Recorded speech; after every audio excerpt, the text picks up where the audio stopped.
ಮೈಸೂರದಲ್ಲೂ ಕೂಡ ಬಿಜೆಪಿ ವಿಶಿಷ್ಟವಾಗಿ ಪ್ರತಿಭಟನೆಯನ್ನ ಮಾಡಿತು. ರಸ್ತೆ ತಡೆಯನ್ನ ಮಾಡೋಕೆ ಇವತ್ತು ಇಡೀ ರಾಜ್ಯಾದ್ಯಂತ ಕರೆಯನ್ನ ಕೊಟ್ಟಿತ್ತು. ಮೈಸೂರಿನ ಗಾಂಧಿ ವೃತ್ತದಲ್ಲಿ ಮಾನವ ಸರಪಳಿಯನ್ನ ನಿರ್ಮಿಸಿ ಪ್ರತಿಭಟನೆಯನ್ನ ಮಾಡಿದ್ರು. ಸರ್ಕಾರದ ವಿರುದ್ಧ ಧಿಕ್ಕಾರ ಕೂಗಿ ಪ್ರತಿಭಟನಾಕಾರರು ಆಕ್ರೋಶವನ್ನ ವ್ಯಕ್ತಪಡಿಸಿದರು.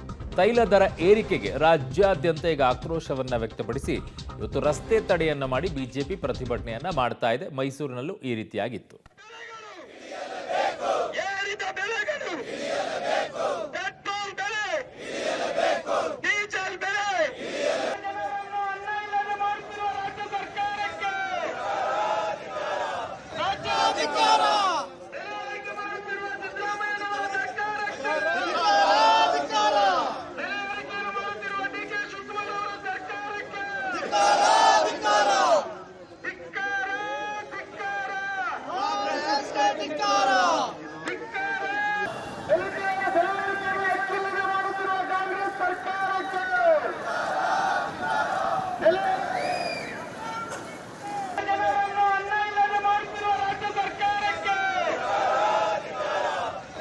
ಧಿಕ್ಕಾರ